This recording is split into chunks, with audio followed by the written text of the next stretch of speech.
Sur notre micro-ferme, nous avons mis à l'épreuve pas mal d'enchaînements que j'aime appeler les combos gagnants. Ici par exemple, une rotation fluide entre du poireau, de la pomme de terre nouvelle, de la courge et du chou-fleur. Que des cycles longs, mais on verra qu'on peut quand même les enchaîner la même année sur le même espace. Allez, c'est parti pour les réussites et aussi les quelques couacs avec le climat. Alors on commence en plein cœur de l'hiver. On est en train de terminer les stocks de poireaux qu'on avait plantés en juin de l'année précédente, avec une partie au kilo et une autre partie plutôt à la botte pour les petits calibres de fin de saison. Et très rapidement, on se tourne déjà vers le printemps avec semaine 6, donc tout début février, la première plantation des pommes de terre nouvelles. Mais le maraîchage, c'est plutôt une danse avec le climat, parce qu'en février-mars, c'est vrai qu'on a essuyé des gels allant jusqu'à -3, et vraiment malgré la protection du voile de forçage sur les cultures, à un P30, les jeunes pousses qui avaient touché le voile givré ont subi de belles brûlures. Donc c'est vrai qu'il faut se rappeler que on peut tenter de la pomme de terre en février, mais il est possible qu'on perde tout avec un gel trop important. Le mois de mai, c'est un moment assez stratégique, car vraiment plutôt que d'attendre la récolte totale des pommes de terre, on pratique la contreplantation. C'est-à-dire qu'on récolte uniquement le rang central de pommes de terre pour y insérer immédiatement nos plants de courge. Ici, on va surtout parler des potimarrons. Cette période, elle a été marquée par une énorme pression de rongeurs qu'on a gérée en ajoutant beaucoup de tapettes à souris un peu partout dans la culture, mais quand même bien 10% de pertes sur les pommes de terre et pas mal de plants de courge aussi un peu abîmés par les rongeurs. Malgré tout, on a quand même un super rendement en pommes de terre nouvelles, pas loin des 5 kg par mètre carré, et l'enchaînement avec les courges, c'est plutôt bien fait.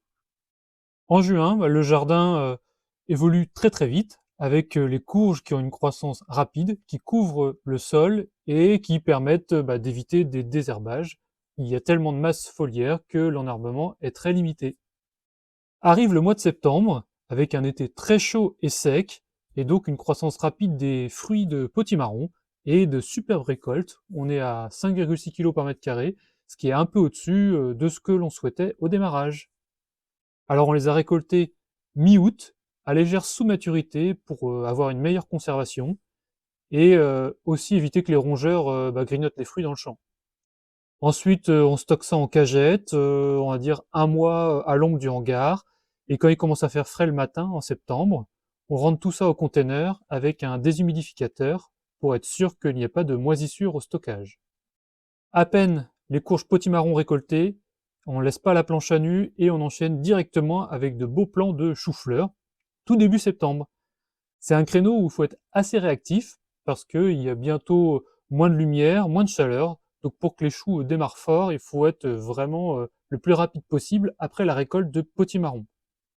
Les récoltes de chou-fleur commencent autour de la mi-novembre jusqu'à mi-décembre. Au final, ça n'a pas trop mal marché.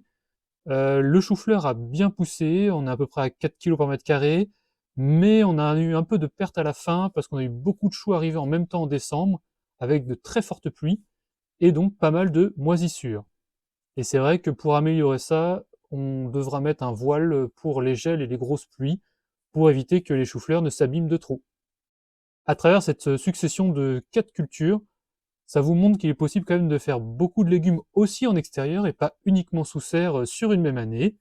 Alors après, je résume quand même les points qui me semblent un peu sensibles pour réussir cet enchaînement. C'est déjà la chance, et pas avoir un gel trop fort en mars qui pourrait abîmer les patates nouvelles.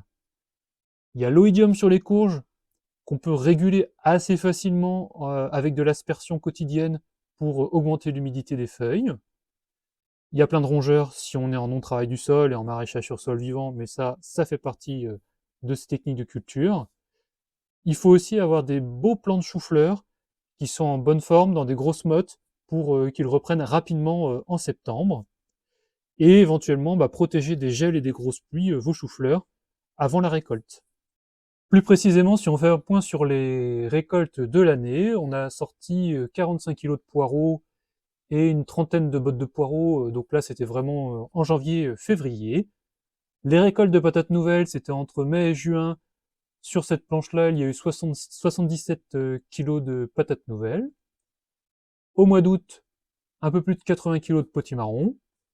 Et en toute fin d'année avant Noël, 60 kg de chou-fleur. Au final, ça fait quand même un peu plus de 1000 € de récolte sur cette planche de 15 mètres carrés, soit autour des 68 € par mètre carré, ce qui est un très bon rendement en mètre carré pour des cultures en extérieur. Si vous souhaitez en savoir plus, n'hésitez pas à aller sur mon blog permaculturepourtous.com. Il y a beaucoup plus de détails dans l'article, notamment les rendements, les périodes de récolte, les périodes de plantation, histoire de pouvoir faire vous-même cette succession de cultures dans votre ferme ou dans votre potager. Allez, à bientôt!